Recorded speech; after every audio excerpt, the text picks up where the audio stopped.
Steps I Took podcast. We are back to getting people on the show to tell us their journey, share their story on what has got them to where they are today.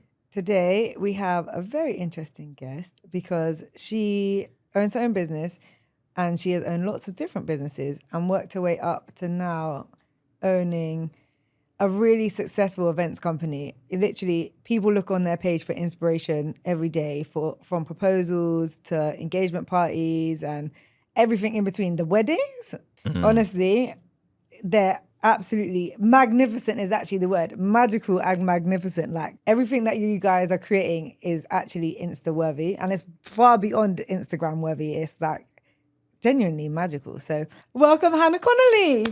Welcome. Clap myself as well. Thanks so much for having me. I'm super excited. That was a great intro as well, you know, like it was, I saw the passion and excitement. Honestly, as you were. Guys, you need to check out the Instagrams, because it's the proposal one and the just events one. Genuinely magical. Like, actually, you're looking at it like, wow, how do you even come up with this concept? Where do you even get that amount of flowers from? Do you know what? Even me, so when I first came to Dubai, like I was doing like European weddings, and like for me that was just putting like a really nice centerpiece on a table. And then when I came to Dubai and I saw like the first ever wedding, it was a 45-meter LED screen that went across like the whole length, and then there was flowers hanging from the ceiling, and I was like, what the have I just walked into? Like I had no idea that that's what weddings look like. So I was like, right, Hannah, you need to learn to up your game if you're going to fit in here. And I had to, like, mega quick. So yeah. That is crazy. Going from one little thing to... Yeah. I'm looking forward to hearing more about this. But we have a tradition on our podcast. Every guest we get on, we'd like to ask you, what's been the highlight of your past week? Ooh, not working. So we obviously it's just been Christmas, and it's just been really nice to spend time with family and actually like really enjoy the fruits of your labor. I think when you've got business and you're working and slaving and you put like 110% in, you work in like stupid hours. You know, they say like entrepreneurs, like you've got control of the working hours that you work. I don't have working hours. Like I like work like 18-hour days sometimes. So it's been really nice to sort of switch off and have time with my family and just enjoy. So yeah. Nice. Make Christmas special for your daughter. Yeah, for sure. And we really I love that. You had like the little teepees. Did you see like camping in camping in a lounge with her two best mates. Oh, I love that. And oh my God, it was so cute. You know, I'm like on the peripheral, like listening to their conversations, and it's like I'm learning stuff from these 9-year-olds, like talking about boys, and I'm like, oh my God. Wish me luck in a couple of years. Like, I'm done. That is hilarious. Well, speaking about being 9, we always like to bring it back to young Hannah. Oh. So how you were as a child, and how being a child has shaped who you are today, and like the experiences you've had when you were a child. So what were you like at 9? Were you talking about boys too? Yeah, I got married at 9. I got married in the playground with a Haribo sweet. As you do. Yeah, I did. I love it. How long did that one last? Not very long. I think he kissed one other girl a couple of days later. I don't know. Yeah. You know, I got married at 9. I was super into boys actually, but I was a really naughty, like toddler, like boisterous. Like if I was in the room, you heard me. Like the doors would slam. I couldn't do anything quietly. But then as I got to more of my teenage years, I actually like chilled out a little bit, and I got really close to my mum, and yeah. So I would say that I was probably like a naughty younger child, but then I grew up quite quickly. What made you grow up? My parents got divorced. It was a really big moment in my life. You know, like we had no idea that they even had problems. They hid it from us really, really well. They never fought. I never heard them fighting. I never heard shouting ever. And so it was a big shock when they went their separate ways. And then my mum had a little bit of she found it really tough. You know, me and my sister were both in private school. It was like a huge amount of pressure for her to then keep things going, because then they started to split finances. So yeah, I had to really like look after her, I felt. And then on top of that, like I really saw her hustle to keep us having the same lifestyle. Do you know what I mean? Yeah. So yeah, it really, really shaped me into who I was. I've gone on a bit of a roller coaster with like how that shaped me as well. Because in the beginning, I used to blame my parents' divorce for them both working too hard. So my mum was an entrepreneur and my dad was very, very senior on the corporate ladder. And I was so convinced that their relationship had broken down because they worked too hard. Like I was super convinced. So when I was like, probably like 18, I was like, I will not meet somebody that's driven. I will not be a driven person. I will go into a job and just, streamline my way through. And then I realized that wasn't me at all, but it took me a little bit of time to see that, you know what I mean? Yeah, because you're very driven now. Yeah. Yeah. That's the vibe I pick up from you. Yeah. Like, it's interesting that you mentioned that, you and your sister, what was the dynamic like between you two growing up? Especially, I guess, during the divorce and... we would really, I would say we were quite competitive. There's only 21 months between us. So, I would say that there was a bit of a competitive nature, but we're also very different. My sister's a complete intellect. Like, she's really, really smart. She can see something on a piece of paper and she's memorized it. Whereas I'm not like that. I'm like the creative, the dramatic, that's me. So on paper, I was never like super, super smart. So yeah, I would say we were a little bit competitive. Are you competitive now? Not so much. Like, she's got an amazing career. She's done really, really well. Obviously I feel like I've done really well, but we've just gone down two very different avenues, but both supportive of each other. Do you feel like you've kind of split off and gone in different avenues, the same as your parents? One's an entrepreneur, one's up in the kind of academic kind of route? Sort of. I was like the black sheep, like I didn't want to do anything that anyone else did. I wanted to do it in my own way. And I've got this memory when I was younger, and I was about 19. I went to university and I hated it. I couldn't drink when I was younger. I would puke every single day, like literally one glass of wine. I went on a date once. This is going back like years ago. I had one glass of wine and went home and was sick. Like, I thought I was allergic to alcohol. I was like, this is going to be a problem. And I used to job hop a lot, like, because I just wanted to, like, I couldn't find what I wanted to do. And I left university, job hopped for ages, and then my dad sat me down. Bearing in mind, when I say I job hop, I ran a club. I got accepted into the police. I was a field sales rep. I worked in a school, like in a nursery. Like, we're talking like, I was an air hostess. Like, literally, like, you literally did it all. Yeah. I did it. I could have taken bins out. Like, I was like... What did you do at uni? Yeah, where did you go? Business management in Cardiff. Okay. Yeah. So you did business management and then just job hopped. Yeah, I didn't even finish the year. I left. Okay. Yeah, I didn't finish it. And then I just job hopped, didn't really know what I wanted to do. And then my dad sat me down one day and he was like, Hannah, if you want to make anything of your life, you have to stick to one job and work your way up. And I was like, I'm never going to do that, ever. And he was like, you're never going to make anything of your life then? And I was like, do you know what? Watch me. And then he came over to Dubai, I think in about March this year. And I was like, do you remember that time when you said this? And he couldn't remember. And then, like, I think, because obviously I'm a mum, like, you realize then how powerful your words are to your kids. And he didn't remember. It was just a throwaway comment for him. But for me, it was like, I'm going to show you. Yeah. For you, it was everything. Yeah. So that was like your from like, what, 19, that was like your drive to kind of just succeed in whatever you put your hand to. Yeah. So what made you get into events then? So I met my ex-husband at the time, and he was a semi-professional rugby player. And he got an offer whilst we were together to go and play in Spain, play rugby. And I was in a really good job at the time. Like, I was earning like £60,000 a year, and I was 20 or 22. And I was doing really, really well for myself. And when he got this opportunity, I was like, do I go? Like, am I stupid to leave this job? What was the job? I was a field sales rep for Thompson Local. So I was selling advertising. I, like the Yellow Pages competitor, basically. Yeah. I remember it was like the blue book, wasn't it? Yeah. Showing my age now. I know, right? I'm sure mine. I work for them. And then the deal fell through, and I was devastated. And I was like, oh, okay, actually, I want to go. So then we ended up getting another offer to go to Italy. So we moved to Italy, and I couldn't speak the language, like, obviously. So I started making cakes because my family are bakers. I'm quite creative. And I started doing like party cakes. Then the next year we moved to Portugal. I continued like making these cakes, then started making wedding cakes. And So was this like your first business that you had started then?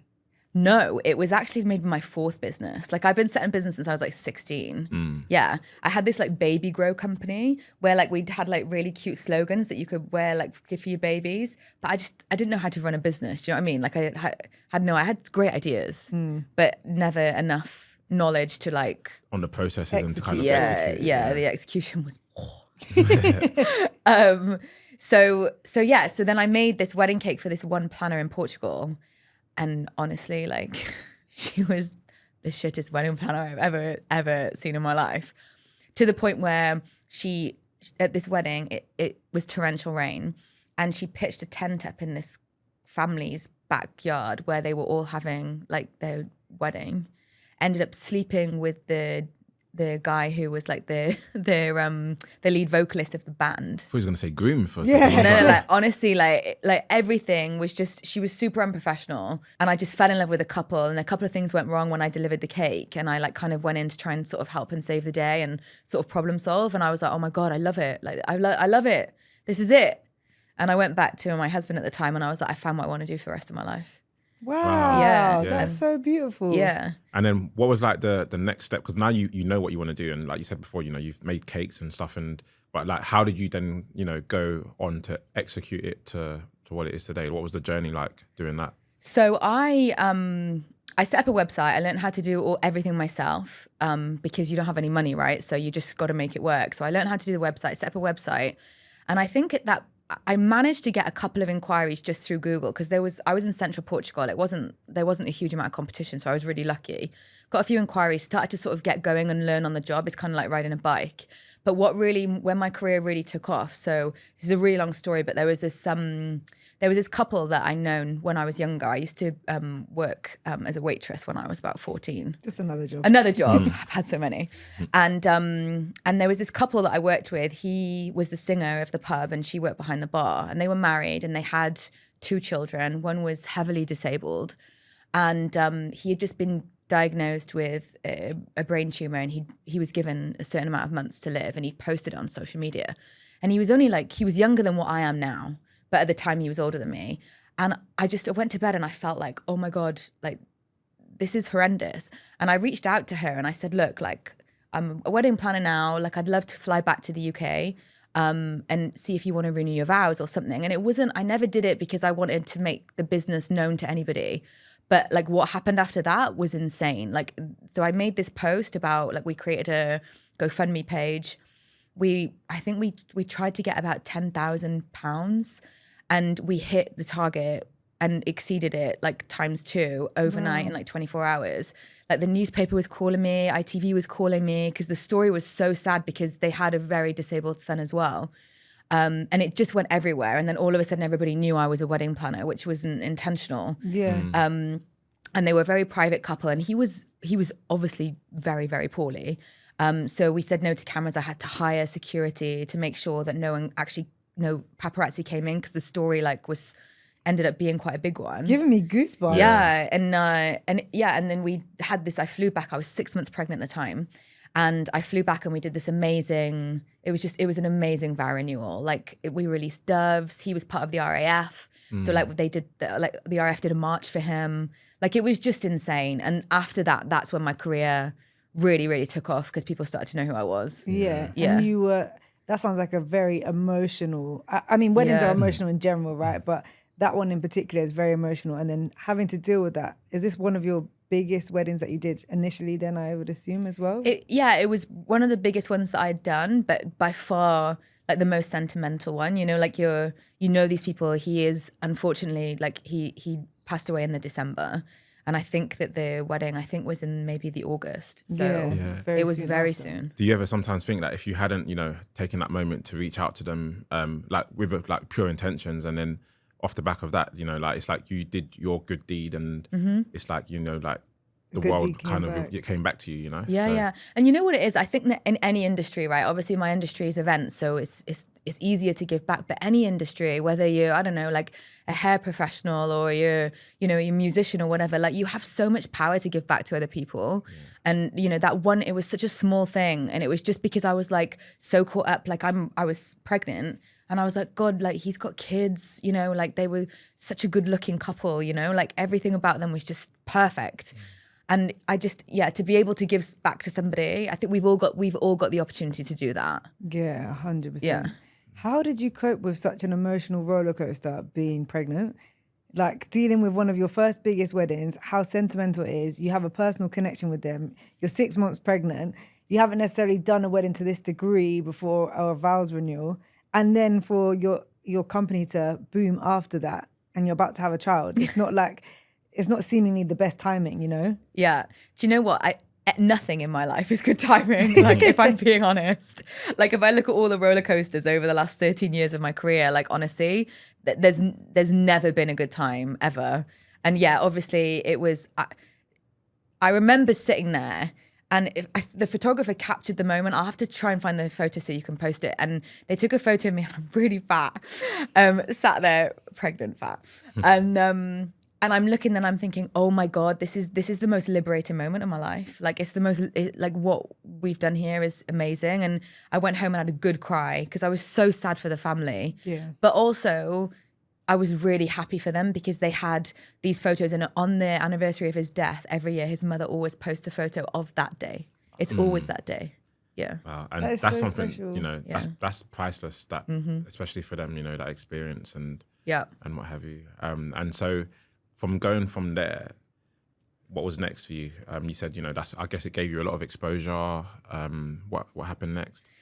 Then we just like the website kind of got naturally got to a really good ranking on Google back in the day. Like, that's how we would be found, right? You know, like, I mean, Instagram wasn't even really a thing back then. Yeah. It existed, but no one really used it. And then, yeah, like the inquiries started coming in, and then after that I had about another 2 years in Portugal. And then I was like, okay, like what are we going to do next? And me and my husband at the time were like, okay, let's open up the world and see where we can go now. Because we felt like our time in Portugal had come to an end.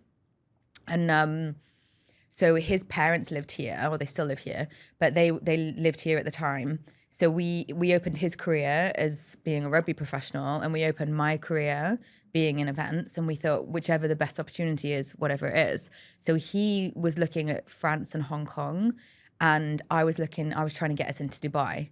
So I applied to Waldorf Astoria on the Palm, and didn't tell them that I owned a company because I thought that would scare them because they wouldn't employ me.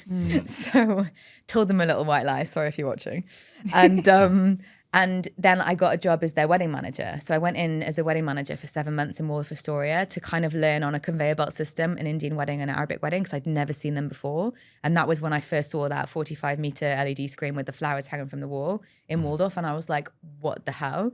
And then that's when I realized that, you know, what I had been doing, even though I was really proud of myself at the time, and I'm like, my business is great and everything's going right, coming to Dubai is a completely different kettle of fish. Like, you really need to, you know, you need to be, it's big or go home, you know? Yeah. And how does one, like, you know, you realize that, okay, what you were doing might have been on a smaller scale, and, you know, stepping into the Dubai market is, you know, much bigger. How do you then kind of like, you know, like what do you do to kind of equip yourself with the tools to scale up and to be able to kind of, you know, tackle that bigger market? I think here it's all about who you know, like on both levels. So one is like making sure that you've got the best vendors, the best suppliers, and the ones that give you the top quality. So being able to make sure that you've got those connections, but then also here, like to find the clients, to be able to get to that level, you have to constantly be networking. Like it's all here is, I've never seen anything like it. It's all word of mouth. Like everybody needs to know who you are if they want to use you and spend that amount of money. What did you do to network? Because some people are very shy to network. Honestly, like the best advice I would give even a shy person is just have 2 glasses of wine and just like buckle up and get out there. Because honestly, like especially in the Middle East, I've never seen anything like it. I'm sure Europe is similar, or America or wherever it is. But for me, what I've really noticed in the Middle East is, wow, do you need to go out and meet people? And you just like, and don't get me wrong, like I come across as like a really confident person, but like if I walk into a room of complete strangers, I have that maybe 5 seconds where I'm like, oh, this is really awkward. Like, I do feel like that. I've known you for quite a few years now, and I do see a different level of confidence in you now than when I first met you. 100%. Yeah, for sure. You constantly have to learn and grow. Like even today, like, you know, I'm never at the perfect version of myself. Like I always want to be better. We can all be better. Yeah. So when you started here, obviously having no network, where was your point of contact to go to start even networking? Because some people don't even know where to go. So in my industry, there's a lot of industry events that are put together. So whether they're from like a directory, so here you've got a couple of directories like Weddings Online or Bride Club Me, etc. So Arabia Weddings, like they do a lot of meetups where you get invited to if you're a planner or if you're in the industry or even if you're a supplier. So I started there. Waldorf Astoria sent me to a massive one in Goa, which was amazing. Like I met loads of people there. And then you kind of just come back and if anyone ever says there's something coming up, I'm like, okay, all right, I'll go. Yeah. That's always my reaction. I guess because you never know what, can come of it, right? You never know. You never know. So I picked one of the biggest events that I picked up in Dubai when I came into couture events. So I was invited to an event in Langkawi, which was again a wedding event. And it was the last night and everybody was partied out because we drink a lot when we're there as well. Like we work hard, but we play hard. And the last night the DJ was going, nobody was dancing. And then the organizers were like, oh, is everyone having a good time? We're a bit worried. And I'm like, listen, let me finish this glass of wine. I will get every single person on that dance floor. And they were like, no, you won't. And I'm like, oh, I will. So I went up to the DJ and I was like, this is the song you play. I'm going to get everyone on this dance floor. After that song, you have to keep them here. That's your job. It's not my job. And he was like, okay, deal. and literally, and I did. So I got everyone on this dance floor. We had the best night. And then the company directors were like, do you do events like this? And I was like, yes, I do. I'd never done anything like it before in my life. It was a massive travel festival for like 450 people over the space of like several days and whatnot. I'd never done a corporate at that level. I'd done weddings, but it's slightly different. And I was like, yes, we will manage it. And I won an event from that. And that was like, it was a huge event for us. And it was just you being you. Yeah. Which is beautiful. Yeah, a exactly. beautiful thing. Exactly. So you was at Waldorf for 7 months. What then made you take that step to transition into something new? So I was approached by one of my competitors to go and be a wedding manager for them, who was a wedding planning company, because they knew that I was a wedding planner before I went to Waldorf. And I thought the opportunity was amazing and I went to work for them. And after being there for about like 2-3 weeks, they were just looking for someone to sit behind a desk. And I was like, I'm not going to be that person. I'm really sorry. And we kind of agreed that I wasn't the right fit. And then I went to one of my other competitors. I knocked on the door and I was like, I want to come and work for you. And he was like, okay, how much do you want? And I'm like, this much. And he was like, okay, cool. You start on Monday. Wow. So I started there and then I had 3 months there. I'd nearly finished my probation. And then the previous owner of Couture Events then called me and was like, Hannah, I'm selling Couture Events to this company in the UK. I need to sell it with a GM. And I'm like, okay. And I'm like, mate, I haven't even been in Dubai for a year and I've worked in a hotel. I've gone to one competitor. I've gone to another. If I move again, they're going to think I'm a psychopath. Like, It's almost like a reflection of like when you're 19. Yeah. And people started to talk because they knew that I'd moved from like pillar to post and it didn't look very good. Because Dubai is small. When it's in so an industry, small. whatever industry it's you're so in. small. So I was really nervous and I said to her, I was like, listen, I'm not interested, but what I will do is because she needed to submit CVs to the guy who was buying it and then he was going to interview. So I submitted my CV. I said, look, I'll submit my CV. I'm more than happy, but just so you know, I'm really happy where I'm at. And anyway, she called me and she's like, you've seen your CV. You're actually his favorite. And I'm like, oh shit, like what am I going to do now? And I'm like, okay. And she said, look, please just do the interview for me. And I'm like, okay, cool. So can I just ask, how come you were doing this woman so many favors? Because we became friends. Okay, yeah. Yeah, we became friends. Yeah, she was a really well-known planner in Dubai, and I met her before I went to Goa, I believe. Yeah, and she was just she was a vision. And there must have been a part of you that was just curious as well, right? Like a little bit, yeah. But what got me was the night before the interview, I did what I would normally do before an interview. I didn't want the job, but I thought I better do my research because if he asked me a question, I don't want to look an idiot. So then when I researched the company and I'm like, oh my God. So there's one of 2 companies in the UK that can cater for the royal family and they're one of them. And I was like, oh, this is massive.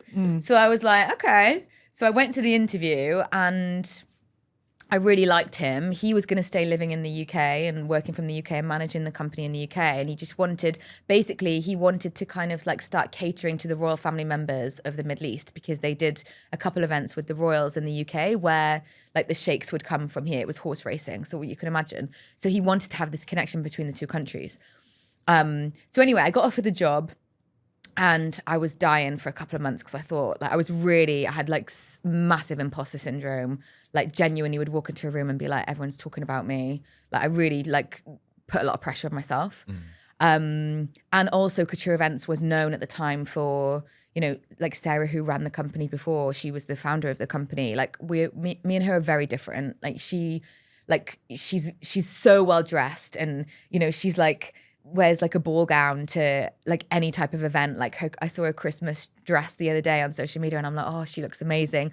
And I'm not a ball gown person. Like I'll put one on, but like I'd rather be in my PJs, or like, you know, I'm a bit more of a casual business owner. And I was like, how am I going to manage a company that's been run by someone that's like, you look at her and you're like, wow, she's luxurious. And I don't like, at the time I was like, I don't feel like I give that image off. And I was really worried how I was gonna, you know, find clients or please the current clients that she had. But it was never a problem. Like I was just putting a huge amount of pressure on myself. What would you say to people listening that might resonate with that whole imposter syndrome, you know, feeling like they shouldn't be where they are? I think first of all, you've got to accept that we've all felt that at some point in our lives. And sometimes you've just got to like swallow your pride and actually know that you deserve to be in that space. Like if you're in that space, you deserve to be there. And for me, I really, really had to have a long conversation with myself and be like, you need to stop doing this, because actually if you're going into a room where you feel like you don't belong, people feel like you don't belong. So if you just go in there, like just put your big girl pants on and pretend, even if you don't feel it deep down, if you look like you feel it, people feel it. And it's kind of like fake it till you make it. Like I do believe in that. And I've kind of lived by that really for my whole life. I do think that you do come across elegant though. Whenever I see you on social media, even now, like even when you're dressed like more so casual for you, you always look very well put together. Yeah, but not like ball gown worthy. I mean, you're not in a ball gown, but I mean, I feel like you're always dressed ready for anything, you know, like dressed well. Even when I've seen you just with no makeup in your gym clothes, like you're still looking good. So thanks, babe. I think sometimes people put pressure on themselves trying to be at a certain level where they think someone else is at when they don't even realize they're already there. For sure. And actually, do you know what? What I've learned is that the type of clients who want to work with you, they want to work with you because of who you are, you know, like, and actually there are probably clients who wouldn't work with me that used to work with her, but there's clients that work with me who probably wouldn't work with her. Exactly. So, and you secured that job in the other country because of who you are. Because of who I am. Exactly. So it all works. It all works. So so what happened next? So did you take this opportunity? Yeah. I took the opportunity. I stayed working with him for a year. I felt like we were doing everything here and we didn't necessarily need the extra tie. Yeah. So, and I started going through massive problems in my marriage at this point because my career had like massively taken off, which was to the detriment of my marriage, which is in hindsight, like really what happened to my parents, you know, which I didn't want to happen. And yeah, I said to him, look, I think I'm going to pull away, or I handed my notice in. Was that to save your marriage or just because it was too much?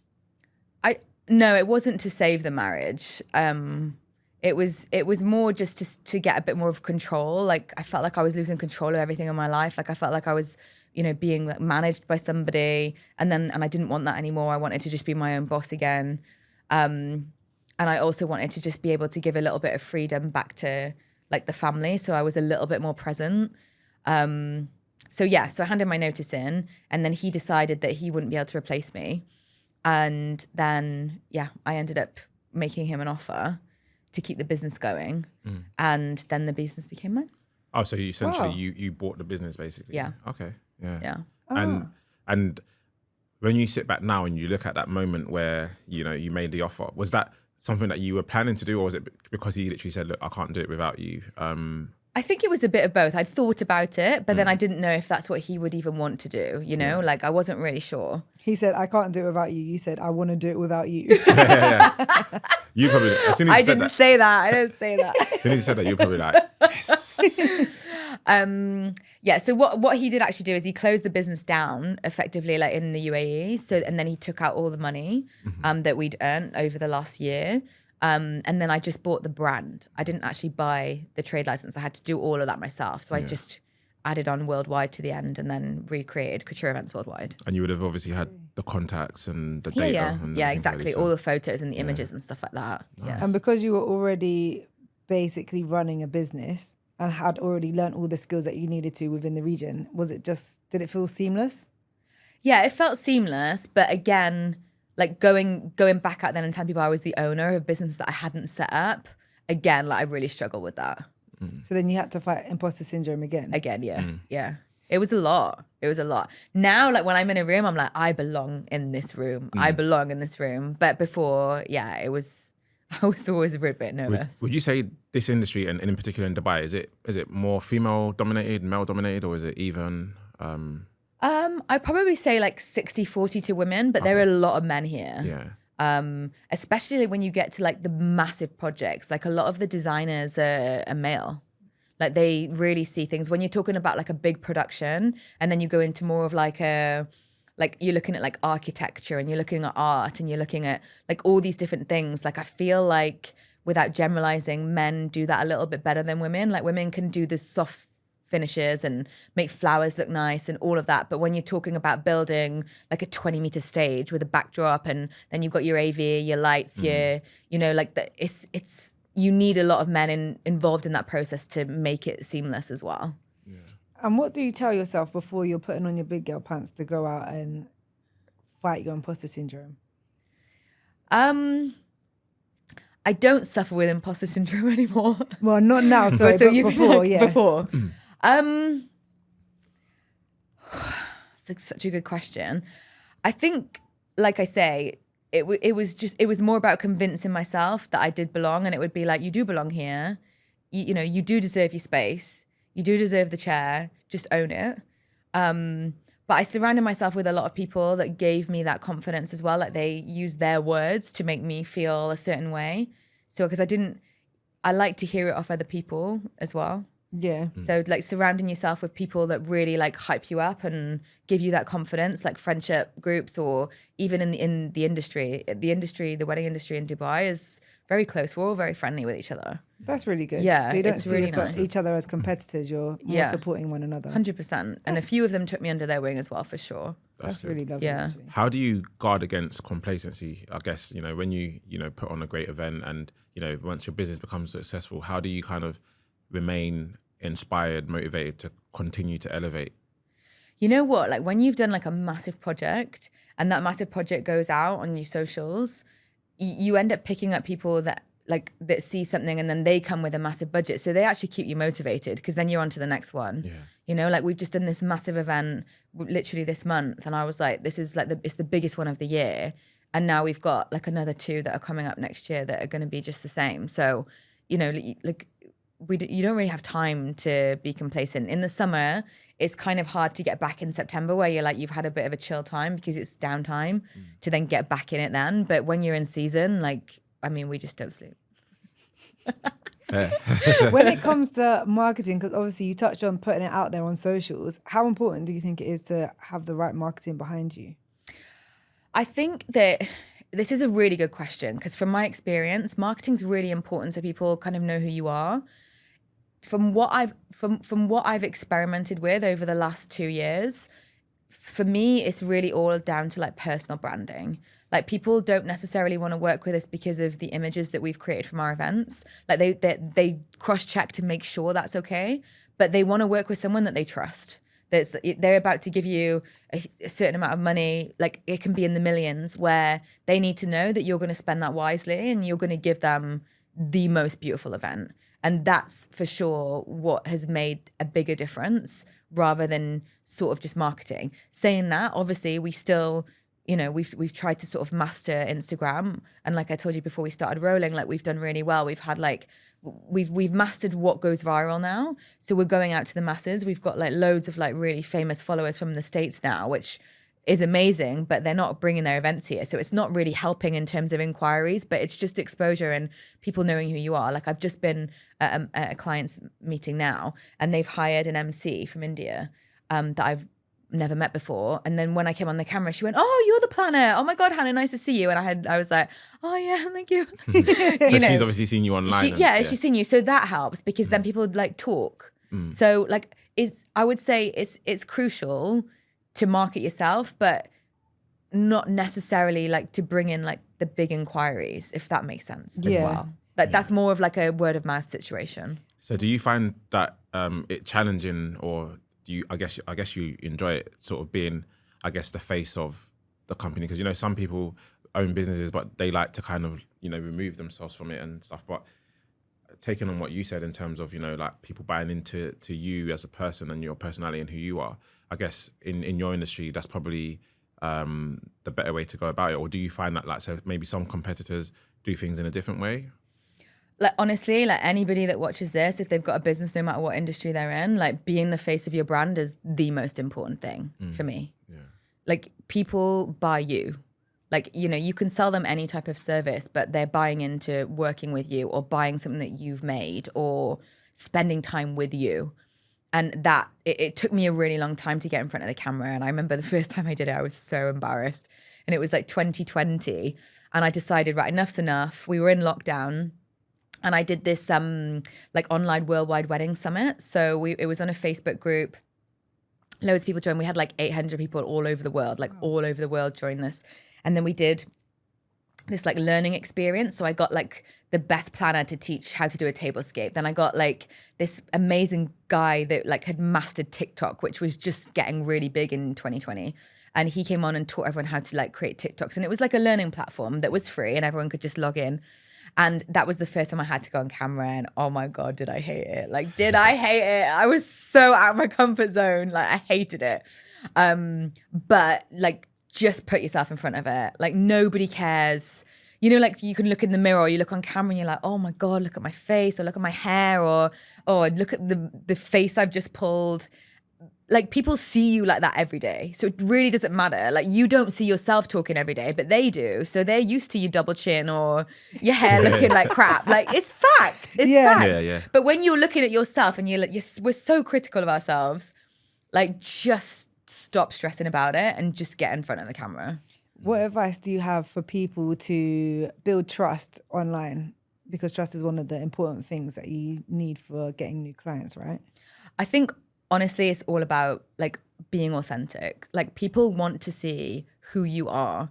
And I remember like when I went through my divorce, I was like, oh my God, like I'm a wedding planner, you know, and I go to meetings and I'm talking about my daughter and they're like, oh, you're married. And I'm like, yeah, you know, and I kept lying to people because I was so ashamed that I was a wedding planner planning, you know, oh, this is the most important day of your life. We've got to get it right. You'll do this one time only. And then here I am like going through a divorce. I was like, how do I manage this?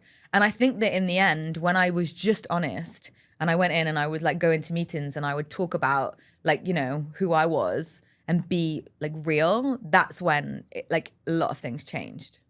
Yeah. How did you find the confidence to be able to go like, do you know what, actually I am divorced? I think it was more about me getting comfortable with my situation and accepting it for myself to then be able to like articulate it. Because like sometimes when you're in that situation, you're just like, you know, you've left a marriage with a child, like it's awful. And to then having to go out and talk to strangers about it. It's all right when you're talking to your friends because they know you and they, you know, they're going to love you no matter what. But people who don't have to love you, they can be judgmental. But actually, it's amazing how many people have gone through what they've gone through. And I had one bride and I had a really long chat to her about like my marriage and that I would split up and whatever. And she was in this was going to be her second marriage.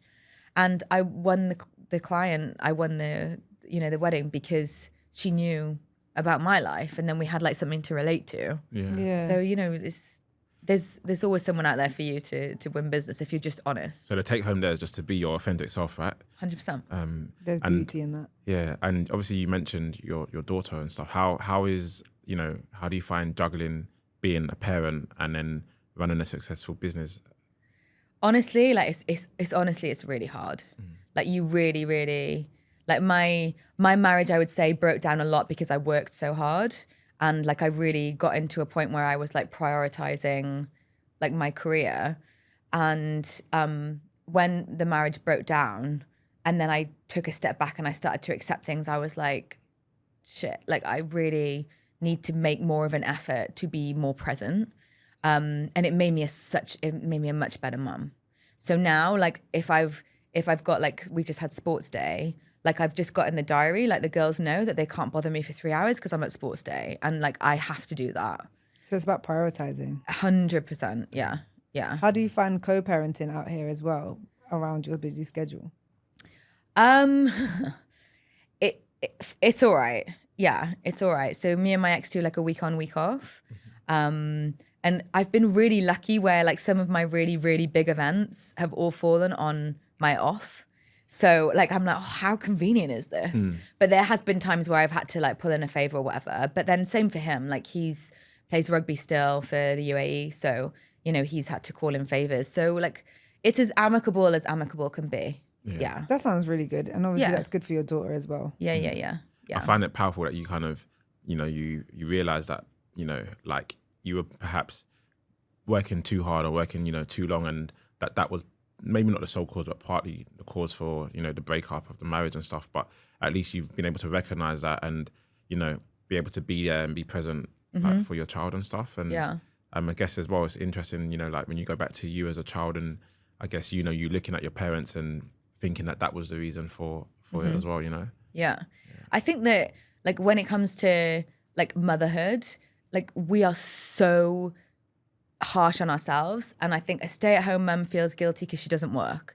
A woman that has a job feels guilty that she's not spending time at home. A woman that's got a business feels guilty that they can't go to like the school plays. Like it doesn't matter what type of mother you are. Like you will make yourself feel bad at some point, and it's just a completely natural thing. But I think that the most important thing is to just try and create an environment where everybody's as happy as they can possibly be. Like if you're a stay-at-home mum, for example, and you want to get out of the house and have your own little business, find a little side hustle that you can do that keeps your brain ticking, but then still allows you to be the stay-at-home mum. Or if you're, you know, working in a 9 to 5, you know, and you've got a kid, like when you get that job, make sure you say to your senior, you know, I want to have the flexibility to be able to do this, this, and this in a year.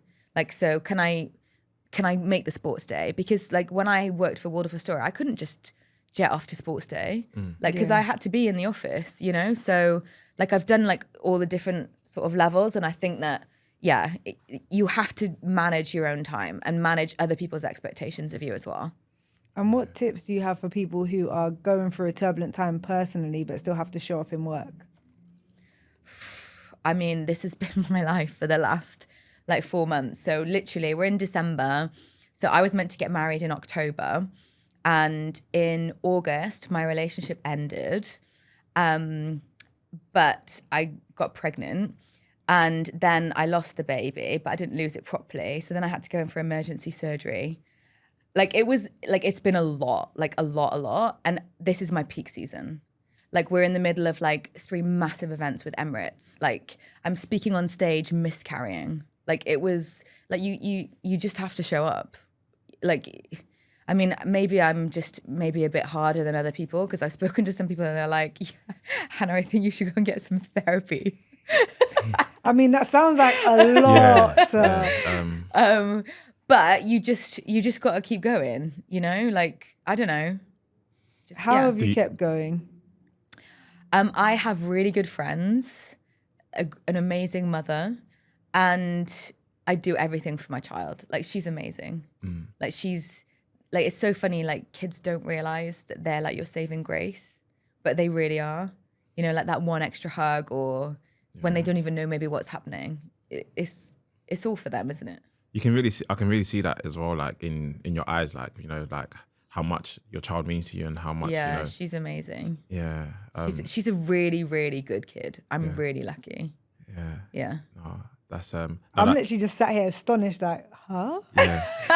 But it's and I think that's a testament to you as well, like 100%. in terms of, you know, your ability to kind of, you know, continue and push through. And I think, you know, like the success you've achieved is probably because of those traits that you've got, you know, and being able to kind of, you know, like in adversity, you know, overcome that and stay focused and stuff. So take my hat off to you for that. Thanks. Literally. Thanks, guys. So the advice is just keep pushing through. Just keep going. Yeah. Oh my gosh. Well done. Because you are shining through all of the events that are coming up. And I'm just conscious of time, but we haven't even touched on Wedded. Yeah. Yeah. Do you want to tell us a bit about that? Yeah. So about 2 years ago, I had this dream. Like everyone used to say to me when I became a wedding planner, oh my God, I'd love to do that. If I'd been given $1 for every time someone said that, I'd be a millionaire. So I had this idea that I really wanted to create like a place or a way that I could teach people what I've learned over the last 13 years. But I just, again, like didn't really have the confidence to maybe just start walking and just making the move. And then Laura came into the company as the event manager, and she came from no experience at all. And when I gave her all of my experience, within literally like a couple of weeks, she was signing like these massive event deals.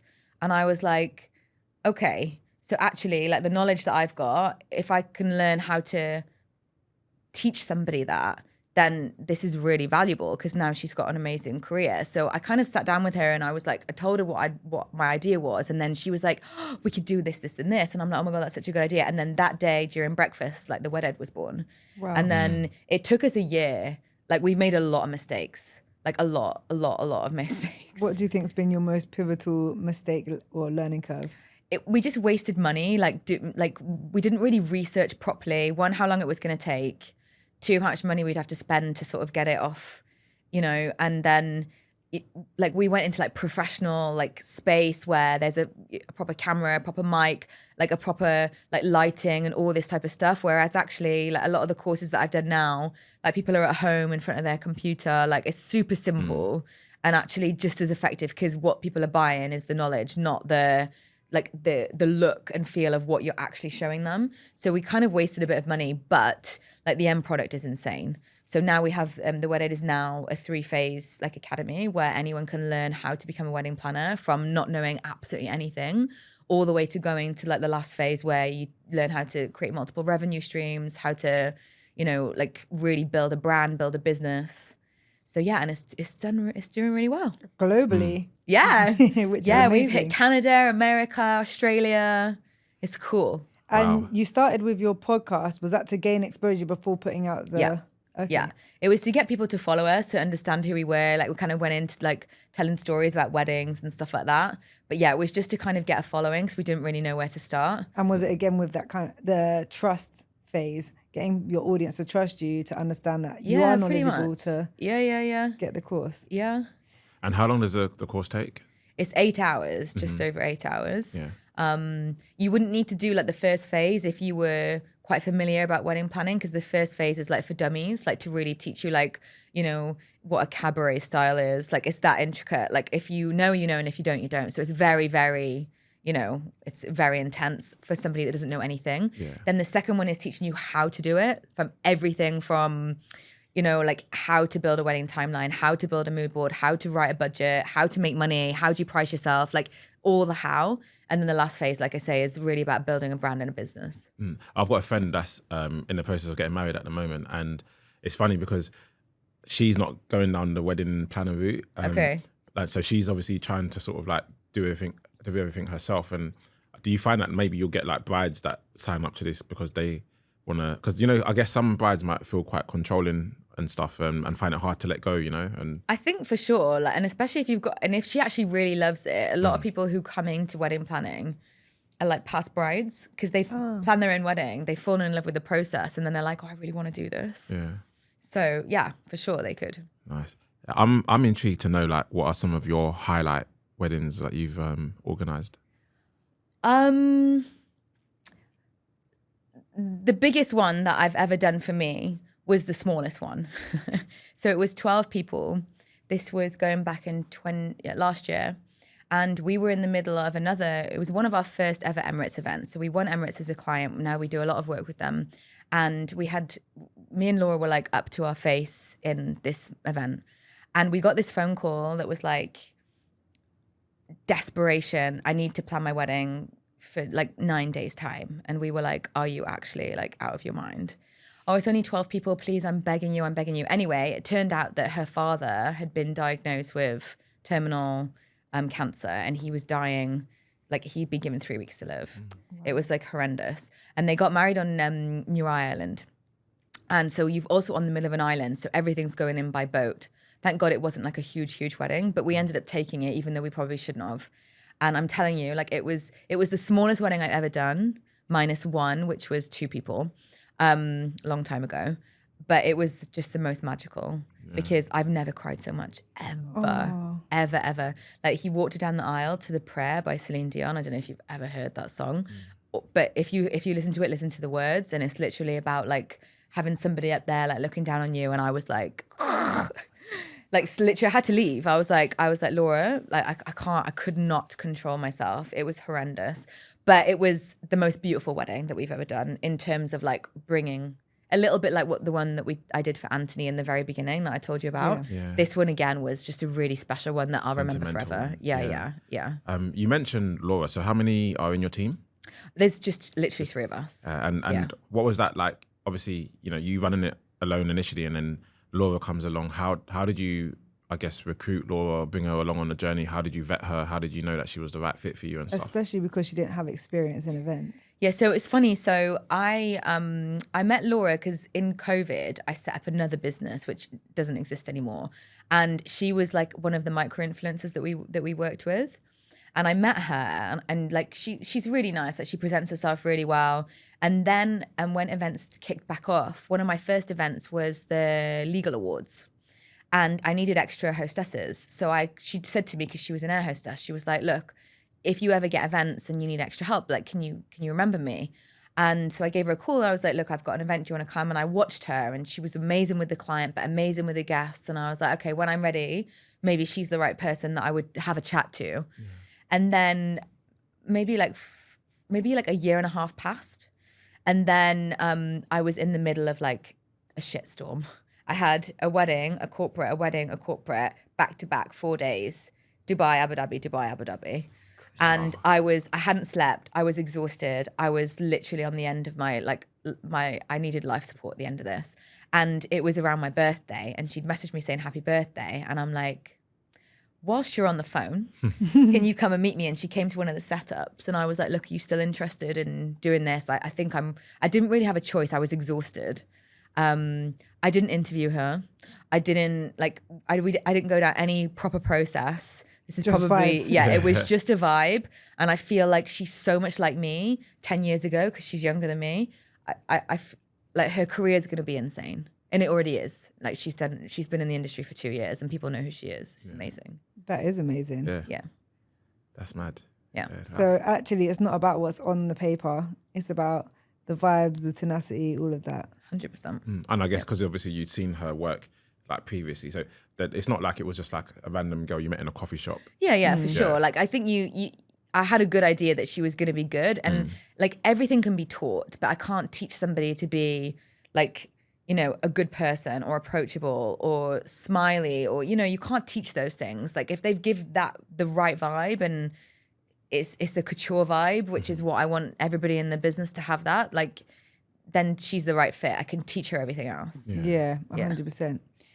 So you've been through a lot, a lot from different careers, relationships, everything. What do you think has been some of your most pivotal downfalls, let's say, or like challenges? This is so hard because like I don't have any memory. I don't know whether I'm like block things out, like genuinely, I don't know. But I never look back and be like, oh, that was awful. Like everything's a learning curve. I think in the industry that I'm in, like there's always something that goes wrong. And there's always a lesson to be learned from every event. Like Laura and I had this one event And we were lighting sparklers. It's always a big joke between us, but we were lighting sparklers for them to do like that sparkler moment. And because there was so many guests and so many sparklers, we were trying to light them like in groups. So the hotel, we all like me, Laura, the hotel like staff members. So this one guy had like them that they was like this, and he lit them all, but then the whole thing just blew up. So instead of him like just casually trying to just not draw attention, he went, ah, everybody's lined up, and he just throws it, and then the grass sets on fire. Oh. And me and Laura were like, oh my God, everybody saw that. It's on camera. The videographers caught it. Everybody's got their phones out ready to take this. It was just, you know, so there's so many stories like that, like so many. Like when I was in Portugal, the chef came up to me and he was like, Hannah, we've just dropped all the main course on the floor. I was like, oh, right, okay. What do you want me to do about it? You need to tell the bride and groom. And I'm like, oh my God, everybody sat down at the tables. Like, so I think that being in this industry where like so many things go wrong, and I mean it, like, so we had a royal wedding in Oman, and like it's the most bizarre experience when you have a ladies' wedding, because they'll hire a band, which is like 26 people playing in a band, but because they're men, they're not allowed to be in the room. So for me, I'm like, just play a track. Like, does anybody really know? But anyway, and we had this band with all these instruments that were like, you know, joined together. And I'm working on behalf of a male planner. I've gone to help him as a female to be able to be in the room because he wasn't allowed to be in there.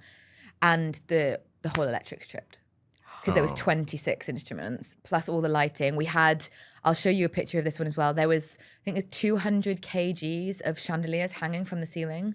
Like there was so much light and power at this event. And literally the singer, who was a super famous singer, goes out whilst the band's playing in the back. And as she enters the catwalk, the whole thing trips. We cannot send a man inside that ballroom.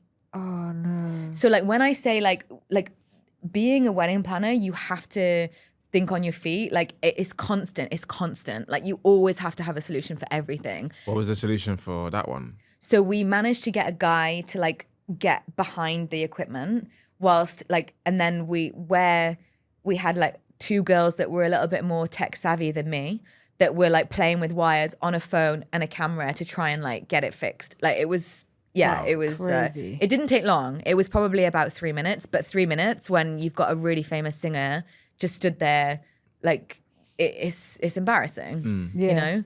So you have to always make sure you do your homework. But I can assure anybody in this industry can agree, like you never know what the problem's going to be at your next event. You never know. Like one of I call her a colleague, like she's another wedding planner, and they had this massive storm and they'd built this huge structure. And there was this massive storm and the whole structure, like 4 hours before the event, just went, Wow. yeah, just collapsed. All the tables, the glasses, like, can you imagine? That's mad. 4 hours before the event. Because that will take like a day to. Yeah. Then I had in Armani, they have like a pavilion, but it's like a wind trap between 5 and 7, which is the worst time for it to be a wind trap, because if you've got like really tall centerpieces, which we deal with a lot because there's so many florals, you know, and they're a little bit top heavy if it's really, really windy. And between 5 and 7, the air always comes through. Didn't know that when I did my first wedding there, did I? So we had these massive trees that we'd made, like we'd made them to look like trees because the client really wanted to have these trees that you can't get here. And they were inside like a donut table, if you can imagine. So there's a tree and then there's a donut. And literally the wind came, smashed all the glasses on the floor, all rentals. I haven't got any extras. Wow. Everything. And then the next one went because there was 4 of them. And then another one went and I was literally like, oh my goodness. Like literally. And guests are about to arrive at like 7. Yeah. Do you know? Like, so yeah, like I've had so many like massive problems, like massive things that have gone wrong. By the time you've done like 10 of them, like you just... How do you stay calm in these situations? Like trust the process that you've got the right team, honestly, because I know if the worst thing happens, we'll fix it. And honestly, the most important thing is the client doesn't know how bad it is. Like I'm always honest, but like I describe this, and me and Laura have like sort of laughed about this. It's like we're kind of like swans, you know. We're like, you know, we're on the surface, we're like calm and collected, but underneath you're paddling. Like it's very much like that. You have to learn to hide and have like, you know, that poker face. Yeah. Keep the smile. Because that's the energy you're gonna put off to the client, right? And Yeah. if the client sees the panic in your eyes, then they're gonna panic. Whereas if they even if it's not under control and you're just like, yeah, it's fine, like we've got something sorted, like that just keeps them at bay and Yeah, stops you exactly. from And showing actually, that. panicking doesn't help you resolve the situation. Absolutely not. Absolutely not. And actually, it's really funny because we recently did an event and there was a bit of a discussion between two men, grown men, during the event about something. And I was put into a call with these two people and they're like shouting at each other on the phone. And I'm like, listen, I just want the solution. What's the solution? Because us shouting at each other isn't going to solve anything. You're getting irate with each other. There's nothing we can do now. The mistake's been made. Let's fix it. What's the solution? You know, and to have that conversation with like grown ass like people, you know, sometimes I'm like, okay, wow, like I really know what I'm doing. Yeah. Do you know what I mean? That's But good. yeah, it's for us all about get the solution. Solution orientated. I Yeah, like yeah. it. Yeah. And where can people find you? So we've obviously got our websites for all platforms, but yeah, like we're mainly, I would say, on Instagram. So we've got Couture Events Worldwide, Couture Proposals, and then the _ed on Instagram. Amazing. Nice. What's for you next? You've been doing so much. Have you got like markers or like certain clients that you want to hit? Obviously, you don't just do weddings, you do corporate events now. So is there certain people or businesses that you want to... Do you know what? I'm really blessed that I feel like Couture Events is ticking along really nicely and I'm happy with where it's at actually. This year's been the best year we've had. I said the same last year and I'm happy for it to stay like that. Like the next growth spurt is really the wet ed. And I mean, my ultimate goal is to make money whilst I sleep. And in events, you don't necessarily do that because you always have to be present or you have a team that has to be present. So yeah, it's really focusing on the wet ed and being able to make money while we sleep. And I mean, this month we've done like nearly $10,000. Wow, amazing. Yeah. Congratulations. Yeah. That's good. So yeah, so I want to have a consistent year where I can show that could get $100,000 to $150,000 and then something coming in 2026. Ooh, something new. Love it. So we'll have to get you back on Yeah. once you're ready to kind of go live with that as well. Yeah. Definitely. Yeah. So we have a closing tradition on this podcast, and that is to ask you if you could propose one rule or law for everyone in the world to follow, what would it be? That's so nice. And why? Okay, I would say, and it's very simple, to be kind. Like, let's be kind to each other. Like, you never know what someone's going through. And I've really learned this year, like I've hidden a lot and people don't necessarily know what I'm going through. Like just being kind because you don't know what someone else is going through. And I think that works in business. It works in your personal life. It works for your kids. It works for your partner. Like, let's just be in a world where there's so much hatred right now and where there's just awful things happening in the world. Like, we should just learn to be kind to each other. Agreed. Yeah, I agree with that. Yeah, that's a nice one. Now, it's been great having you on. Thanks for having me. Very insightful, interesting, and thank you for also being so vulnerable with us as well. Of course. So open. It's great. I'm excited to see what the future has in store for you as well. Me too. And for you guys as well. Thank you. Can't wait. Yeah, so thanks for coming along.